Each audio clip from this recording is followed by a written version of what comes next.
감사합니다.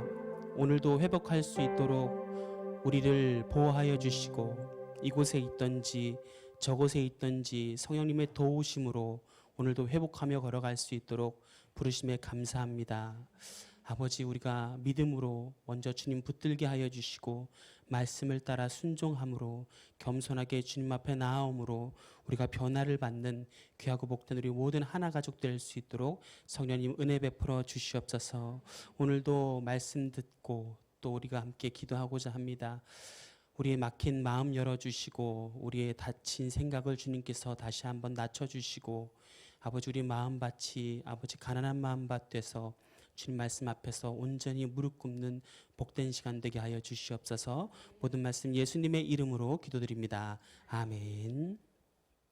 우리 함께 하나님의 말씀을 먼저 좀 보겠습니다. 하나님 말씀은 로마서 12장입니다. 로마서 12장 1절에서 2절까지 말씀입니다.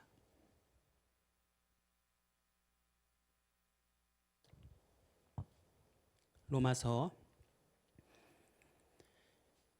12장 1절에서 2절입니다. 우리 한 목소리로 같이 함께 합독하도록 하겠습니다.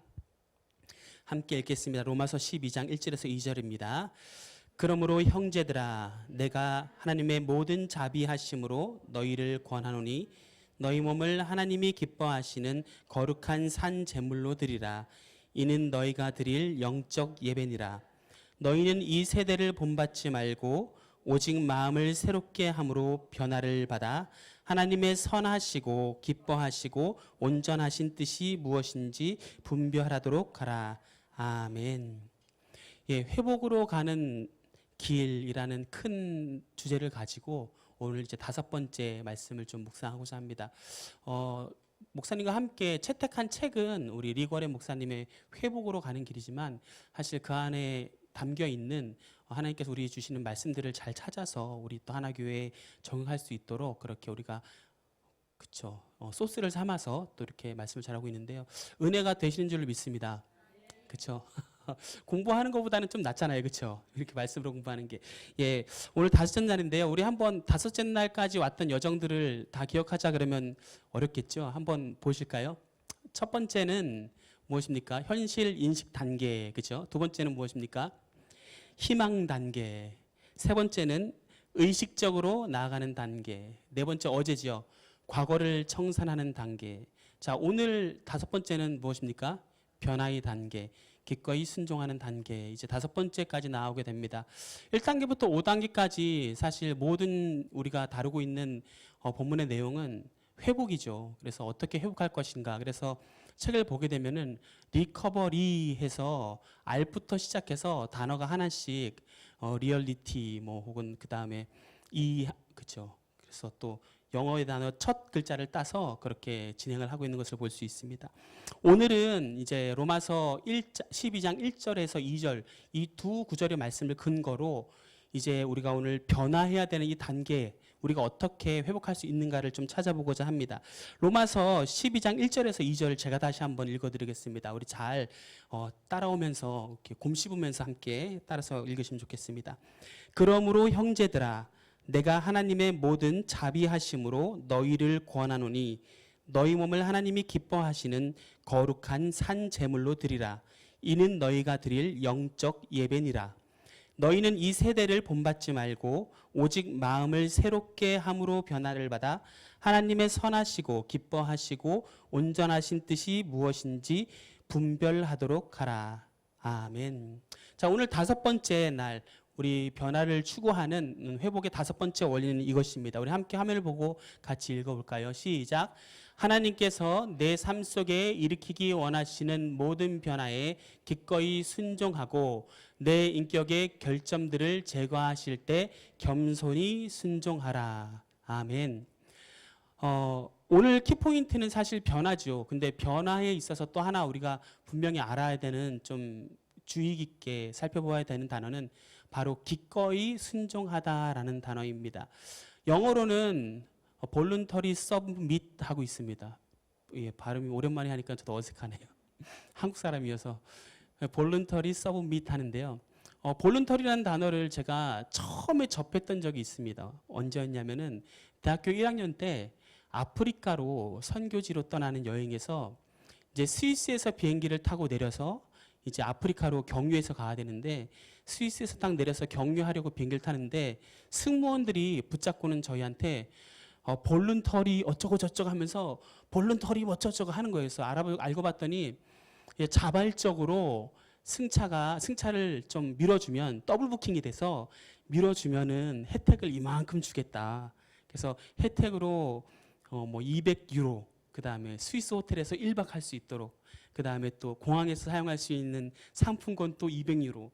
그래서 이렇게 살펴보니까는 선교지에 갖고 가는 헌금이 제법 되는데 이것까지 들고 가면 선한 일을 하겠더라고요. 그래서 기꺼이 자발적으로 비행기표를 그쵸 포기했더니 아프리카 목사님이 저희 안 오는 줄 알고 다음날 가니까 아무도 안 계시고 저희는 10시간 동안 택시를 타고 그 아프리카 선교지 안에 찾아가는 재미난 일들이 벌어졌죠.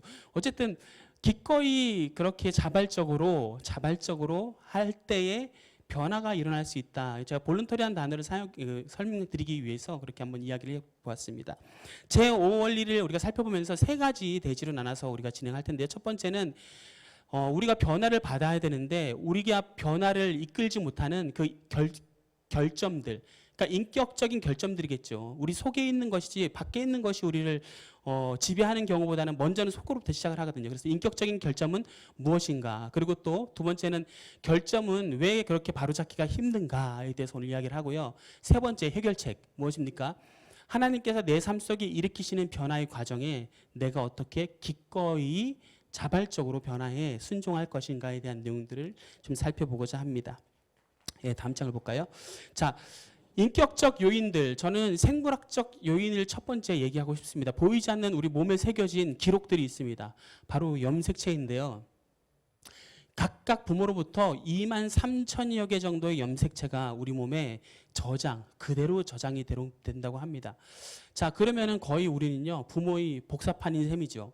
부모님의 복사판은요, 부모님의 기질을요, 또 이상하게 그대로 물려받습니다. 우리 하나교회에서 저희 아버지 펜션에서 수련을 한번 하셨잖아요. 저희 아버지는 저랑 뭘 알려주신 게 똑같습니다. 걸음걸이도 똑같고요. 참, 그쵸. 말할 수 없는 부분까지 너무나도 닮았습니다. 식사하는 모양에서 소화시키는 것까지 똑같아요. 그래서 참 어머니께서 보시면은 참 웃음을 참 지으시죠. 다행인 것은요, 사랑할 만한 것, 그 다음에 좀 유전돼도 좋은 것들이 닮으면 괜찮은데, 우리 본문에 적어놓은 것처럼 다혈질인 것들, 혹은 게으름, 혹은 중독에 취약한 모습들까지 만약 그렇게 우리가 물려받는다고 한다면 어떻게 될까요? 그리 썩 좋은 모습으로 우리가 처음부터 시작되지 않았다라고 우리 스스로 생각하게 된다는 것이죠. 나는 부모님으로부터 다혈질을 물려받았어. 그래서 우리 부모님은 어릴 때부터 나한테 보여준 게 욱하는 거야. 그래서 뭔가 하고 싶은데 되지 않을 때 욱하고 소리를 치고, 그 다음에 뭔가 물건을 크게 가격하고, 아니면은 땡깡을 부릴 때 뭐예요? 내가 하고자 싶었던 문제가 그렇게 하고 싶은 방향으로 흘러가는 그런 것들을 부모의 다혈질을 통해서 자녀도 이제 그대로 보고 배우게 되는 거죠. 게으름도 마찬가지입니다. 부모님이 뭐 시대적 배경도 있겠죠. 근데 그런 것들을 또 이제 많이 보고 습득해서 일하지 않고, 그렇죠. 충분히 일하고 또 우리가 할 수 있는 시간 안에서 최선을 다하지 않고 어찌 보면 무위도식하는 것처럼 하나님께서 일하지 않으면 먹지도 말라고 너무 무서운 말씀이죠. 일하지 않으면 먹지도 말라라고 말씀하셨는데요. 사실 열심히 일하는 우리 목사님들 우리끼리 만나면 그렇게 얘기를 합니다. 야, 진짜 아담과 하와 때 그 하나님께서 일하지 않으면 안 된다는 그 명령이 오늘날 우리를 이렇게 공고하고 피곤하게 만드는구나, 그런 얘기들을 나누기도 하죠. 어쨌든 뭐 게으름에 대해서도 우리는 충분히 부모님한테 또 그대로 물려받을 수도 있습니다. 그리고 또 중독적인 요소들도 있죠. 어떠한 부모님들은 아주 집중하는 걸 좋아합니다. 그래서 한번 그 핸드폰이나 컴퓨터를 열고, 그렇죠, 고스톱을 치기 시작하시면 밤을 새시고 치십니다. 그 다음날 아침에는 뭐라 그러냐면은 핸드폰으로 머니를 좀 결제해 달라고, 돈을 다 떨어졌다고 핸드폰으로 돈을 또 결제합니다. 사실 뭐 진짜 중독 도박에 중독돼서 하는 건 아니지만 그래도 그렇게 어느 한 곳에 집중해서 중독되는 모습을 자녀들은 또 그대로 또 물려받게 된다는 것이죠. 그래서 다른 모양의 다른 것으로 또 중독되며 살아가는 경우들을 우리가 우리 집에서, 그렇죠? 여러분의 집에서 그냥 그렇게 우리가 볼 수 있게 된다는 것이죠. 그러한 유전적 요인들에 대해서 물려받은 사람들은요, 이렇게 얘기합니다. 핑계를 대죠. 왜냐하면 나는 그렇게 물려받은 거야. 내 기질이 원래 그런 거야. 그러니까 어쩔 수 없는 거지 라고 얘기하면서 그것을 정당화 시켜가는 것이죠. 그래서 원래는 그런 결점들을 보완해야 하는데 결점들을 정당화하는, 왜냐하면 이거는 부모로부터 물려받았으니까 이라고 얘기하면서 이렇게 우리가 얘기하는 경우들을 볼 수 있다는 것이죠.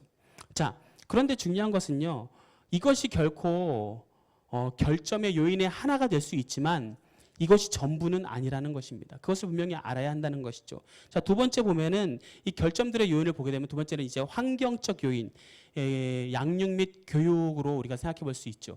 자, 부모로부터 우리는 교육받습니다. 부모로부터 영재 교육을 받는 사람들이 있고요. 부모님으로부터 제로 교육을 전혀 안 받는 사람도 있고 못 받는 사람도 있고요.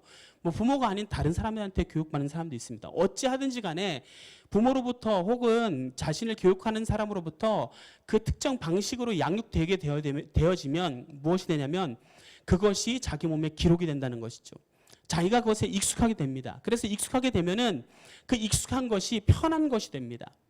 그래서 내가 하고 싶은 것이 있으면, 그리고 내가 하고 싶은 것이 뭐냐, 내가 익숙한 것이 하고 싶은 것이 되고, 내가 또 익숙한 것, 그리고 내 자신이 지금까지 해왔던 것을 그대로 이어가는 것으로 무엇을 합니까? 내 결점들을 그냥 이렇게 살아가야 되는 거야 라고 우리가 여기게 되기 쉽다라는 것이죠.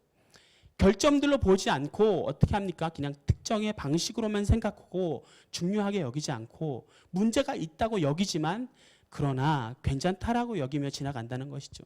그런데 여러분, 이것이 굉장히 위험한 것이 무엇이냐면 우리가 학습되어진 어떠한 것들은 우리가 다른 사람과 관계하는 데 있어서 장애를 가져오는, 문제를 가지고 오는 요인이 된다는 것입니다. 예를 들면 그렇죠. 아주 엄한 가정에서 자란 사람, 특별히 저는 굉장히 엄한 가정에서 자라서요. 뭐 아마 중학교 때까지 부모님한테 그쵸, 빗자루가 아니라 몽둥이를 끊어가서 맞았던 것으로 기억이 납니다. 뭐 그리 잘못하지 않았는데 그냥 혼났어요. 안 믿기죠? 자, 근데 혼나는데요. 보통 제가 이제 저한테 이제 교육되어진 방법은 이런 거죠. 부모님이 하나, 둘 하면 어떻게 할까요? 제가 차렷 하는 걸 배웠습니다. 어릴 때부터. 그래서 저는요, 권위의 순종을 되게 잘 합니다. 뭐 아주 X세대는 아주 옛날 말이지만요. 제가 X세대니까요. 뭐 어른들한테 요즘 친구들처럼 다 할 얘기를 다 하지 못하고 그냥 네 알겠습니다로 좀 먼저 얘기하는 편이죠. 왜냐하면 하나 둘 할 때 화내시게 하는 것보다 하나 둘 할 때 멈추는 게 낫겠다가 학습되어진 거죠. 근데 문제는 뭐냐면요. 부모님과 저의 관계에서만 부모님이 그거를 사용하면 괜찮아요. 근데 만약에 저희 부모님이요, 다른 곳에 가서 다른 집 자녀에게 하나 둘 하면 어떻게 될까요? 문제가 생기죠. 그런데 여러분, 그것을 학습받은 저는 어떻게 될까요? 저도 똑같이 그렇게 뭔가 제가 하고 싶은 상황 가운데 하나 둘 하며 엄한 표정을 지을 수 있게 된다라는 것이죠. 뭐 이거는 하나 아주 사소한 예를 든 것입니다. 예를 들면 그보다 더한 뭐 사항들이 있을 수 있죠. 예를 들어서 내가 뭔가 꼭 하기 위해서 그것을 관철해 나가는 방법, 사람하고 어떻게 대화하고 그 사람을 내가 어떻게 잘 누르고 내가 그 사람의 어떤 부분들을 어떻게 잘 건드려서 그 사람을 꽉 잡은 다음에 내 거를 취해가는 그런 방법 또한 여러분 충분히 우리를 가르쳐준 학습자로부터 그 양자로부터 우리가 보고 배울 수 있다는 것이죠. 근데 그것이 여러분 사람 간의 관계에서는요 결코 올바른 그러한 사용할 수 있는 기제가 되지 않는다는 것이죠. 물론 자녀 교육하는데 다스릴 수 있다라고 여길 수 있지만 사실 자녀 교육에서도 그렇게 하면 안 되죠. 대화를 하고 마음을 열고 사실은 똑같은 눈높이에서 마음을 읽어서 대화할 수 있는 것이 가장 좋겠죠. 자, 그런데 무엇입니까? 계속해서 그렇게 내가 원하는 방식으로 나를 어떻게 보호하는가, 그리고 내가 어떻게 원하는 것을 가져갈 수 있는지에 대해서 너무 잘 아니까 그것을 가지고 다른 사람들한테 사용할 때 결국 관계가 그리 썩 좋은 관계로 남아있지 않게 된다는 것입니다. 그것이 또 결점인데, 근데 그것을 결점으로 여기지 않는다는 것이죠. 그리고 내가 그것을 잘하는 것으로 여깁니다. 여러분, 카리스마틱한 것 좋아하십니까? 못된 남자 좋아하시잖아요. 싫어하십니까? 누가 저한테 그랬어요. 우리 청년 중에 한 명이 저한테 그러더라고요. 목사님, 저는요 연애하면 너무 퍼줘서 다 그냥 마음을 한 번에 다 줘서 재미가 없대요. 밀당을 해야 되는데 밀당도 못하고 그래서 이번에 헤어졌어요. 어떻게 해요? 그랬더니 내일 그래서 다른 친구도 한번 만나러 또 나가요. 그러더라고요. 우리 청년이에요. 한번 짐작해 보십시오. 그래서 제가 그래. 그 이별을 또 만남으로 그렇게 해석하는구나. 이렇게 잘 얘기해 주긴 했는데요. 여튼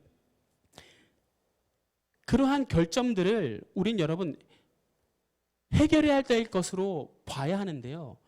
그것을 더 잘 기제를 사용하는 것으로 여기면서 못합니까?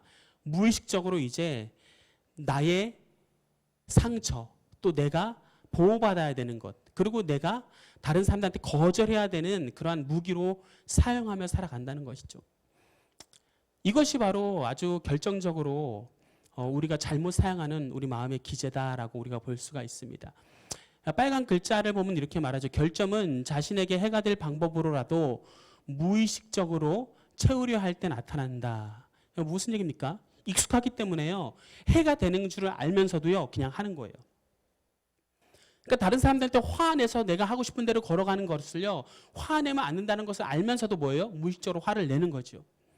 자, 이러한 결점들이 바로 환경적 요인, 우리가 교육받은 교육자로부터 얻어진 그러한 교육의 결과라고도 우리가 여기 볼 수 있다는 것입니다. 자, 이제 세 번째는 바로 신학적 요인인데요. 신학적 요인 하니까 되게 어려워 보이는데 그것이 아니라요. 바로 자기 선택입니다. 내 세계관, 내가 바라보는 초점, 내 눈의 창문. 그러니까는 내가 결정하는 것이죠. 근데 여러분 중요한 것은 뭐냐면요. 내가 결정하고 무엇을 하면은 한 번 한 것인데요. 그것을 똑같이 결정하고 두 번 하고 똑같이 결정하고 세 번 하면 그것이 여러분 습관이 됩니다. 습관이 되면 어떻게 되냐면요. 굳어지면 바꾸기가 쉽지가 않습니다. 여러분이 가진 습관들이 있죠. 한 번 했을 때 이거 괜찮았어. 그래서 두 번으로 세 번으로 하다 보니까 이게 습관이 됐습니다. 무엇입니까? 아주 좋은 예는요. 새벽기도입니다. 새벽기도 한 번 나오니까는 너무 좋아. 두 번 나오고 세 번 나오는데 이제 몸을 뱄어. 그래서 새벽기도 나오는 게 몸을 뱄어 너무 좋아. 조금 더 쉽지만 그래도 어려운 게 뭡니까? 기도의 자리에 나오는 거. 해보니까 좋더라. 한 번, 두 번, 세 번. 이것도 여러분 좋은 습관의 예죠. 그런데 문제는 뭐냐면요. 이렇게 좋은 습관도 우리가 세우기 위해서는 엄청난 노력이 필요한데요. 마찬가지로요. 나쁜 습관은요. 이것이 세워졌을 때요. 반대로 보자면 제거하는데 엄청난 노력과 시간이 든다는 것이죠. 내가 이것을 좀 바꿔보려고 해도요. 이미 익숙하기 때문에 바꿔지지가 않습니다. 우리 삶의 시간, 우리 삶의 패턴들, 내가 결정하고 생각한 것들, 내가 이제까지 쭉 달려온 것들이 다 그렇다는 거예요. 이 모든 결점들을 한 번에 뒤집고 변화한다는 것은요. 여러분 너무나도 어려운 것이란 거죠. 그런데 중요한 것은 무엇입니까? 이것을 제거하지 않으면요. 우리의 결점들을 바로 잡아서 이것을 방향을 돌리던가 아니면 없애버리던가 아니면 모양을 바꾸던가 하지 않으면요. 계속해서 삶에 문제가 생긴다는 것입니다. 게으름과 미루는 것과 핑계대는 것과 때로는 다른 사람을 내 생각대로 판단해서 쉽게 얘기하는 여러 가지 버릇들이 여러분 고쳐지지 않으면 어떻게 될까요? 처음에 아무리 반갑게 웃고 서로 좋은 관계에서 시작했다 하더라도 여러분 이내 그 사람과의 관계는요 불편한 것이 되고 별로 가까이 하고 싶지 않은 사람이 되어버리게 되는 거죠. 그 사람은 얘기합니다. 나는 이러고 평생 살아왔고 집에서 문제가 없었는데 왜 교회에서 왜 공동체 물이 좀 깊이 들어가면 사람들은 나를 멀리할까? 그리고 나는 왜 그 사람들에 대해 내가 편한 기제들을 가지고 내 쪽으로 가도록 끌어오려고 할까? 그거에 대해서 별 고민 없이 계속해서 있는 것, 그것이 바로 결점을 고치지 않고 살아가는 사람이라는 것이죠. 자, 왜 이것이 어려운 거냐? 첫 번째는 원래 나는 그렇다라고 생각하기 때문입니다. 여러분, 물론 오랫동안 그렇게 반복적으로 함으로 인해서 만들어진 것이 습관이고 잘못된 습관이 결점이라고 얘기할 수 있죠. 그런데 오랫동안 그래왔기 때문이지만 그것을 가지고 여러분 나는 원래 그래라고 말하기에는 뭔가 좀 무리가 있다는 것이죠. 물론 오래된 신발이 여러분 신기 편합니다. 저는 발볼이 넓어서요. 새 신발을 신으면 그 새끼발가락이 이렇게 눌려서 발이 아픕니다. 그래서 신던 신발 신는 게 제일 편합니다. 여러분도 그러시죠? 새 구두 신으면 뒤에가 까집니다. 그렇죠? 뒤꿈치가 까지면 너무 아픕니다. 그래서 신던 신발이 편해지죠. 그런데 이 신던 신발이 여러분 깨끗하고 우리 발을 제대로 보호하는 신발이면 괜찮은데 남루하고 해지고 바닥이 다 닳고 어디에 부딪힐 때 우리를 보호해 줄 수 없는 신발이라면 오래되었다 하더라도 여러분 그것이 우리를 안전하게 지켜주는 발을 보호하는 신발이 안 된다는 것이죠.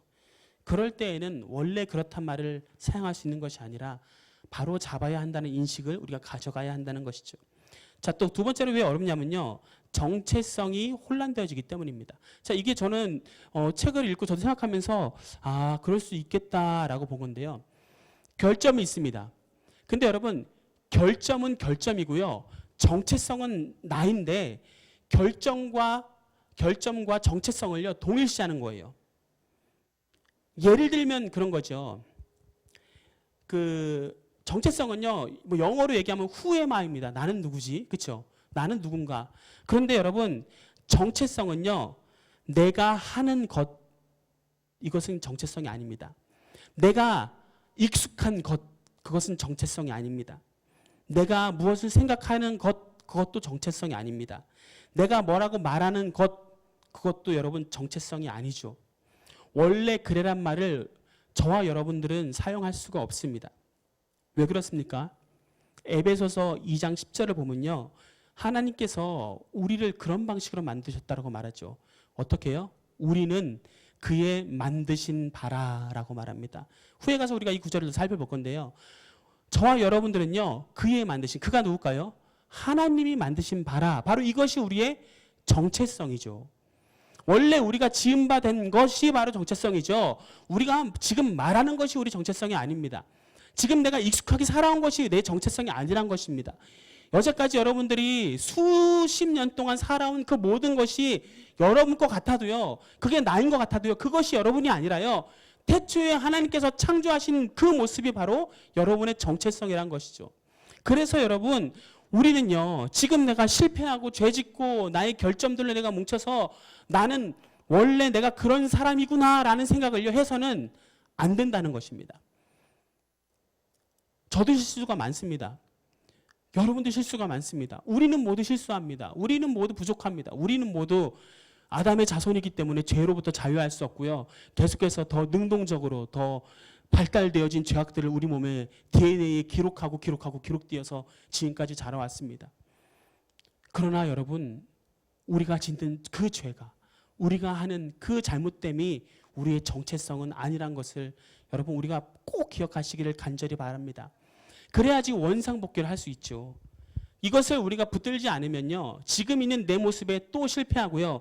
내일 또 실패할 모습에 또 좌절하고 그 다음에 결국 안 될 거라는 결론밖에 우리가 생각할 수 없다는 것입니다. 우리가 깨끗하게 나음받고 우리가 정말 완벽하게 다시 한번 새롭게 조성된 피조물의 모습을 우리는 그려볼 수 없다는 것이죠. 그러나 분명히 성경은 말씀합니다. 하나님께서 우리를 만드셨다고 말하죠.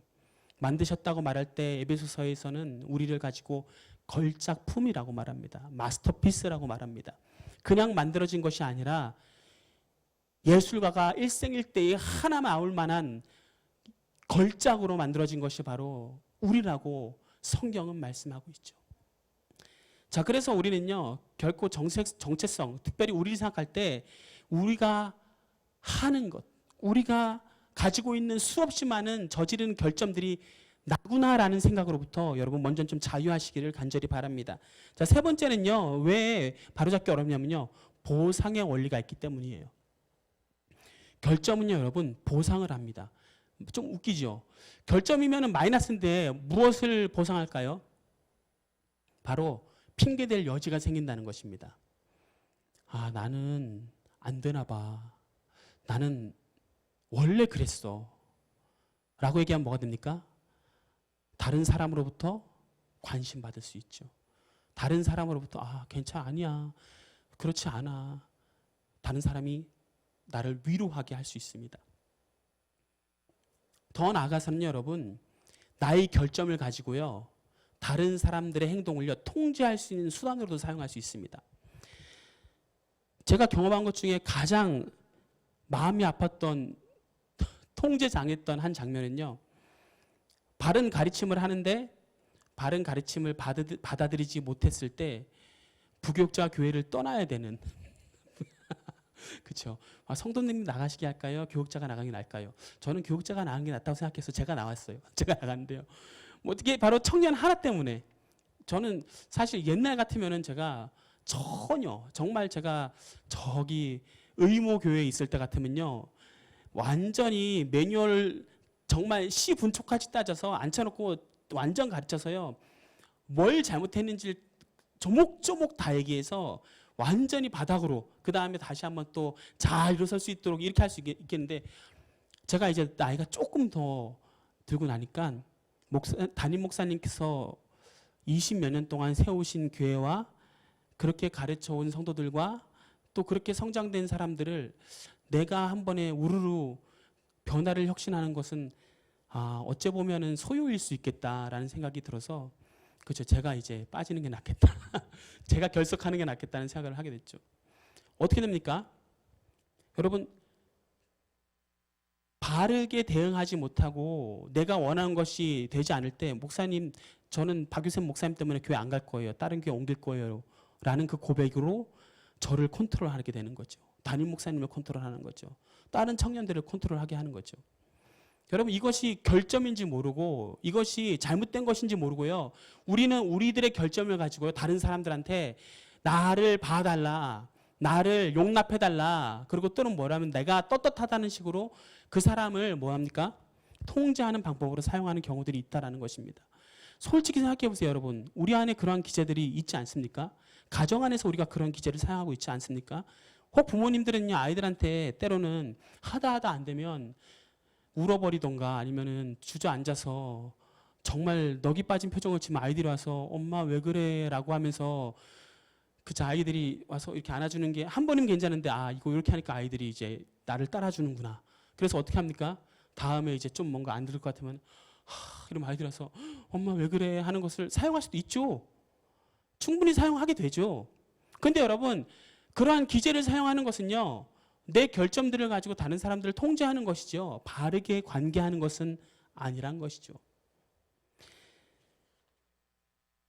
그렇게 안 하시는 저와 여러분들에게 간절히 바랍니다. 우리의 결점으로 다른 사람을 통제하는 것이 아니라 우리의 결점을 보고 다른 사람들을 안을 수 있는 저와 여러분들 되시기를 간절히 바랍니다. 자, 네 번째는 왜 어렵냐면요. 응원단장이 있습니다. 바로 사탄입니다. 사탄이요. 아주 현란하게요. 막 노래를 하면서요. 춤을 추면서 넌 할 수 없어. 할 수 없을 거야. 할 수가 없어. 그게 바로 너야. 뭐 그러면서 노래를 옆에서 막 합니다. 막 아무 소용 없어. 너는 결코 변화되지 않을 거야. 지난번에도 그랬잖아. 지지난번에도 그랬잖아. 안 될 거야. 안 될 거야. 계속 부정적인 얘기를 속삭입니다. 여러분 부정적인 말을 계속 들으면 어떻게 됩니까? 부정적으로 생각하게 돼요. 아무리 밝고요. 아무리 건강하던 사람도요. 아픈 무리에 들어가 있으면요. 아픈 것처럼 여겨집니다.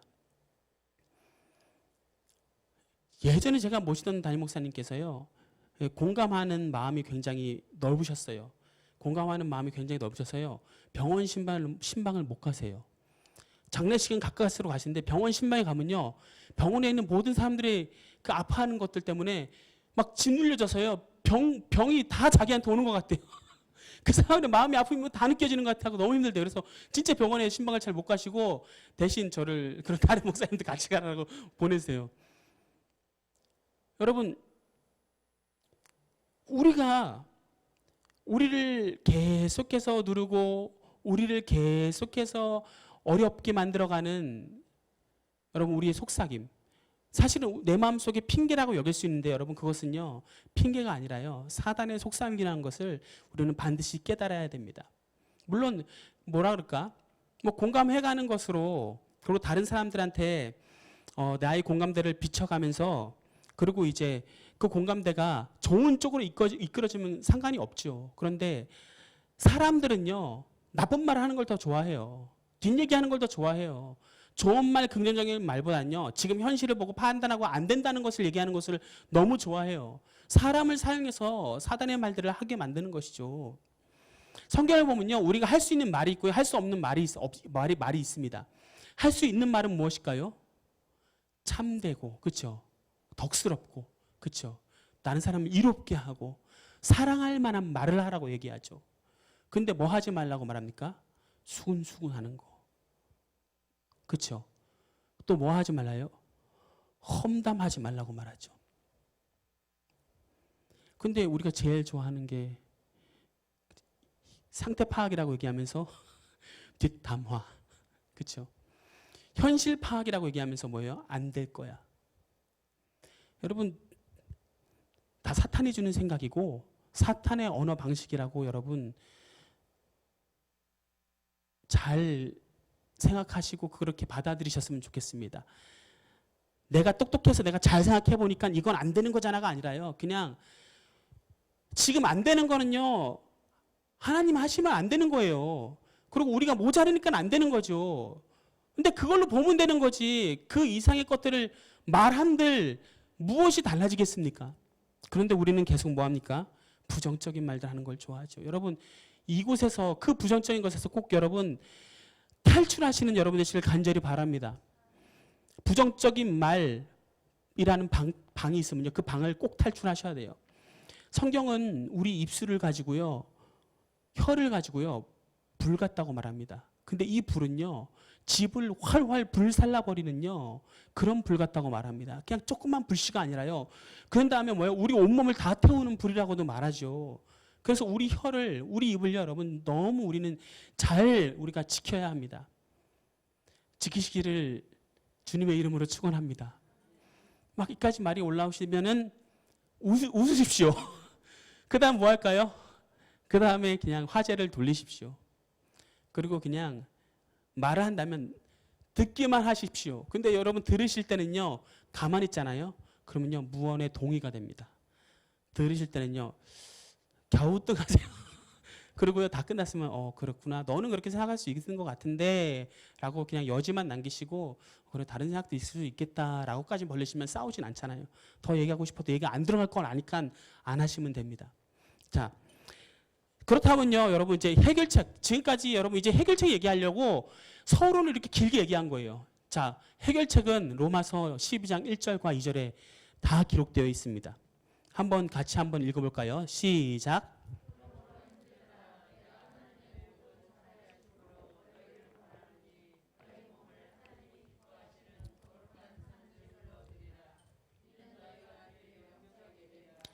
너희는 이 세대를 본받지 말고 오직 마음을 새롭게 함으로 변화를 받아 하나님의 선하시고 기뻐하시고 온전하신 뜻이 무엇인지 분별하도록 하라.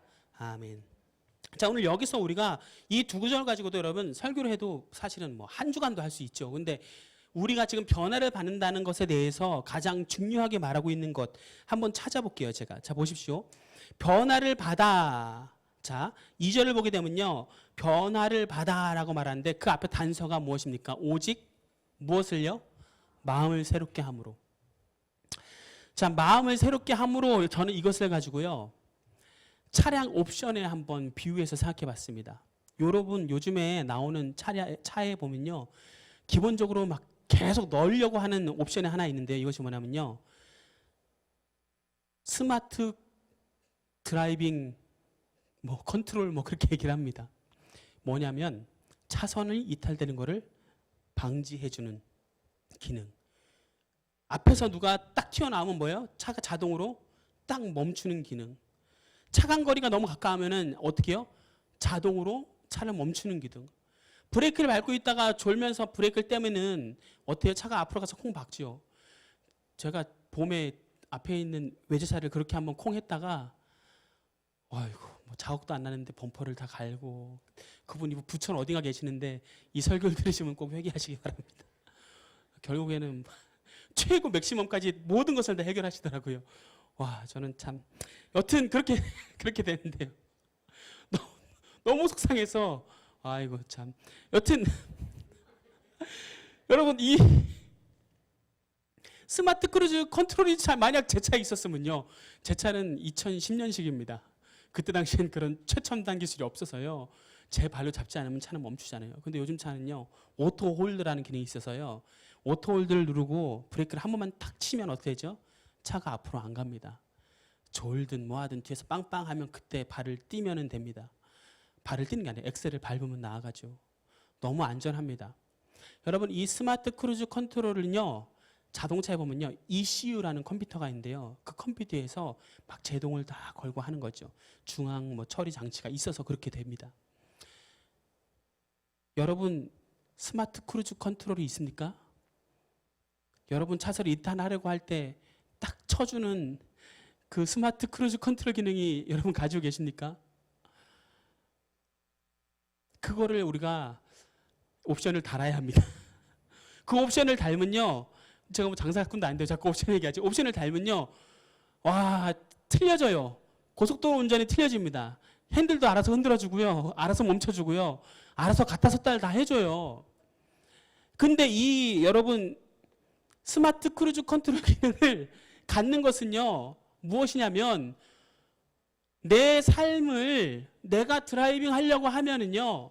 내가 발에 힘줘야 되고 내가 핸들 꺾어야 되니까 계속해서 지치고 힘들 수밖에 없다는 거죠. 여러분, 배가 앞으로 가기 위해서는요.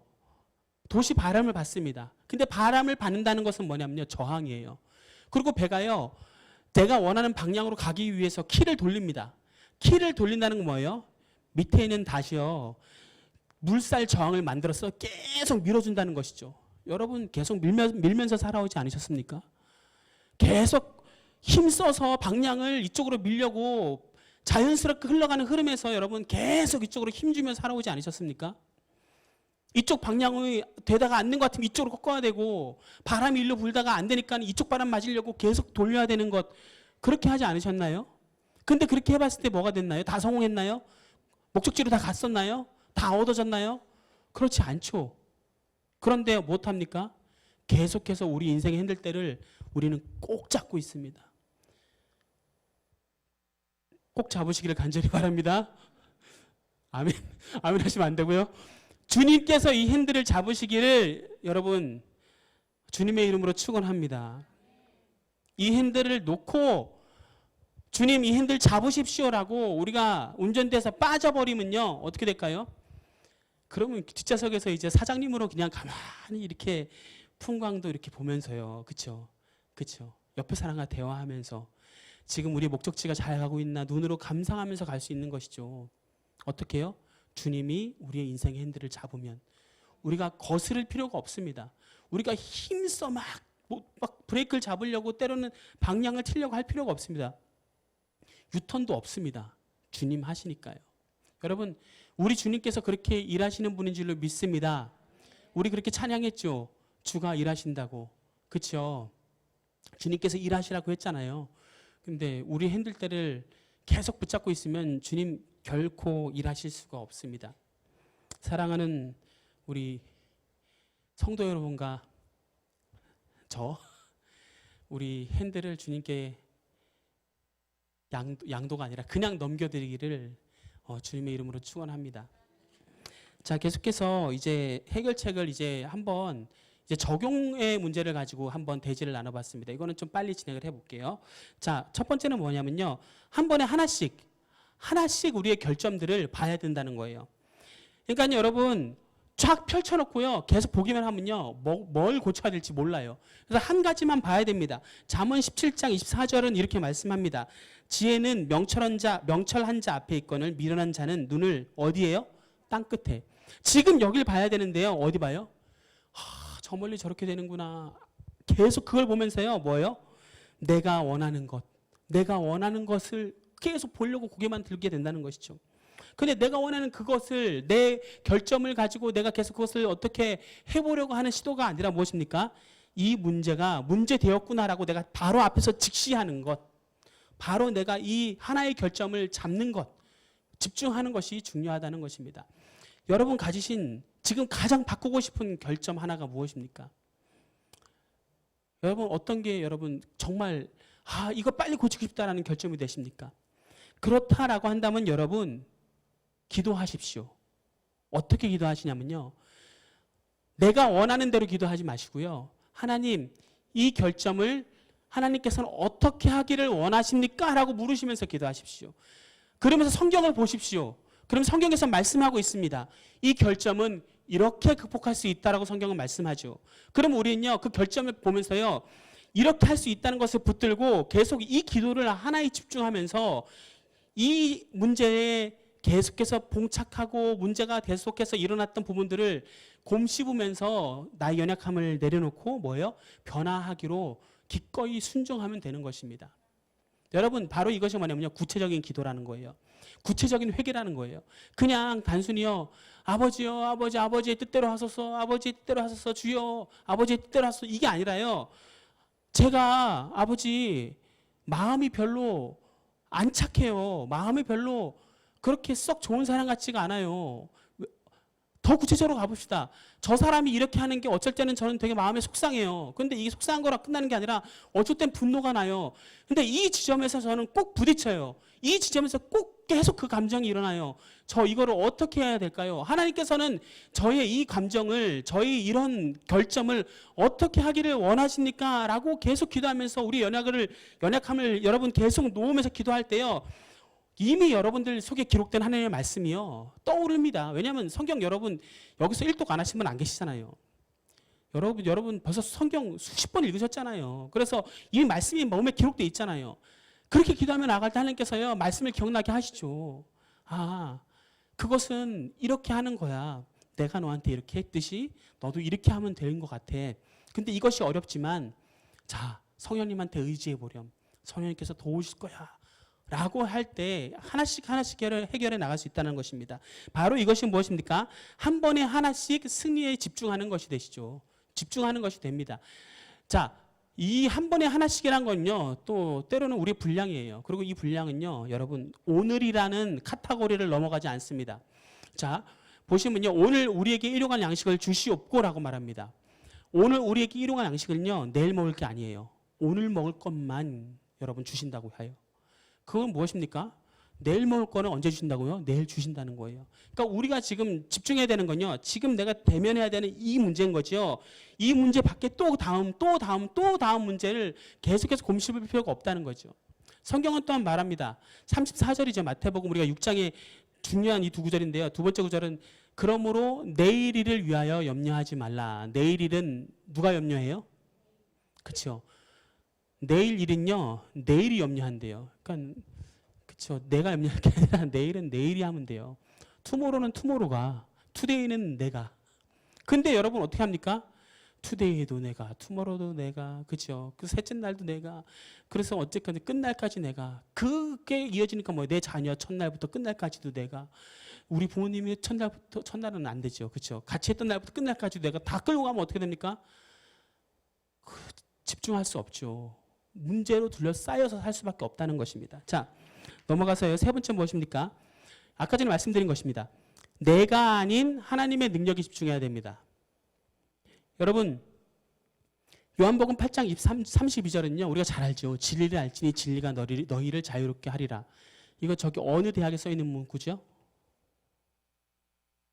Y대학 교훈으로 제가 알고 있습니다. 진리를 알지니 진리가. 근데 여러분 그건 잘못된 거예요. 그 진리가 학문이 아니라요. 진리는 누굽니까? 예수 그리스도이십니다. 예수 그리스도, 그리스도의 복음이 우리를 자유롭게 한다는 것이죠. 그러니까요, 우리를 자유롭게 하는 거는요, 내 능력이 아니라 뭐가요? 복음이 자유롭게 한다는 거예요. 그리스도가 우리를 자유롭게 한다는 거예요. 내가 할 수 없기 때문에 뭐예요? 다행이죠. 해주시는 분이 계시니까. 할 수 있는 힘을 주신다고 하니까. 자, 그 다음 무엇입니까? 내가 아닌 또 무엇이에요? 그렇죠. 하나님의 능력에 집중해야 되는데 이번에 이제 두 번째 선교절은요. 빌립보서 1장 6절에 이렇게 말합니다. 너희 안에서 착한 일을 시작하신 이가 그리스도의 예수의 날까지 이루실 줄을. 자, 시작부터 끝까지 누가 하신다고 말씀하십니까? 누가요? 그렇죠. 시작하신 이가 그리스도 예수의 날까지라고 얘기하니까는 예수님이 나왔으니까 저 사람은 누군가 문장에 답이 나올 리는 없고 시작하신 이가 누구예요? 삼위 하나님이시죠. 삼위 하나님의 경륜 안에서 우리를 이미 하나님의 선하신 때로 태초 전부터 우리 이름을 알고 기록하시고 청사진을 만들어 놓고 지으셨어요. 그리고 끝날까지 언제요? 예수님께서 공중에 들리셔서 우리를 부르실 그날까지 뭐예요? 하나님께서 하신다고. 그렇죠? 그분께서 우리에게 능력을 주신다고 말하죠. 자, 그래서 여러분 저는요. 이 부분에 대해서 좀 우리가 깊게 생각했으면 좋겠는데요. 해결되는 것 같아. 뭔가 지금 나는 치유받는 것 같다라는 것은요. 기분 혹은 느낌이 아니라는 것을 여러분 반드시 아셨으면 좋겠어요. 해줄 수 있는 것 같아. 하나님이 하실 거야라는 막연한 게 여러분 해결이 아니에요. 해결은요. 하나님의 말씀이고요. 하나님의 말씀은요. 결론을 적고 있어요. 성경 66권을요. 여러분 두 가지 덕목으로 나누어서 요약하면 무엇입니까? 그러면 여러분 정확하게 우리가요. 내 문제가 해결되어지고 있어라고 말하는 우리의 삶의 방향과 우리의 정체성이 막 묻어간 발걸음들은 무엇입니까? 하나님 사랑과 이웃 사랑이라는 것이죠. 하나님 사랑하는 것 같은데 이웃 사랑 안 되면 뭐예요? 제자리 걸음 혹은 마이너스죠.